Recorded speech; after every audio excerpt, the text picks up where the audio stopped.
ശിശുദിനം ആഘോഷിക്കുന്നത്. ഇന്ത്യയുടെ ഒന്നാമത്തെ പ്രധാനമന്ത്രിയായിരുന്ന ജവഹർലാൽ നെഹ്റുവിന്റെ ജന്മദിനമായ നവംബർ 14 നമ്മൾ ശിശുദിനമായി ആഘോഷിക്കുന്നത്. 1889 നവംബർ 14 അദ്ദേഹം ജനിച്ചത്. അദ്ദേഹത്തിന് കുട്ടികളെ വളരെ ഇഷ്ടമായിരുന്നു. കുട്ടികൾ വളരെ സ്നേഹത്തോടെ ചാച്ചാജി എന്നാണ് അദ്ദേഹത്തെ വിളിച്ചിരുന്നത്. കുട്ടികളുടെ ഉയർച്ചയ്ക്ക് വേണ്ടി അദ്ദേഹം നിരവധി പദ്ധതികൾ നടപ്പിലാക്കി. ആധുനിക ഇന്ത്യയുടെ ശില്പി എന്നാണ് നെഹ്റു അറിയപ്പെടുന്നത്. അദ്ദേഹം ഒരു നല്ല എഴുത്തുകാരനും ദാർശനികനും ആയിരുന്നു. ഇന്ത്യയെ കണ്ടെത്തൽ ആണ് അദ്ദേഹത്തിന്റെ ഏറ്റവും പ്രശസ്തമായ കൃതി.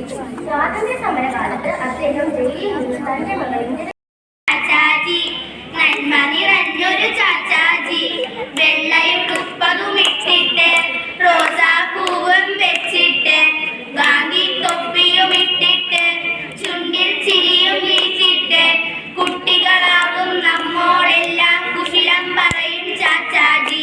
നമ്മൾ കൊണ്ടൊരു ചാച്ചാജി നന്മ നിറഞ്ഞൊരു ചാച്ചാജി. സമൂഹത്തെയും ദോഷകരമായി ബാധിക്കുമെന്ന് ഞാൻ തിരിച്ചറിയുന്നു.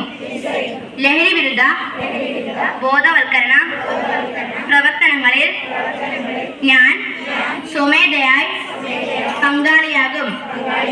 ജീവിതമാണ് ലഹരി എന്ന ആശയം പ്രാവർത്തികമാക്കുന്നതിനും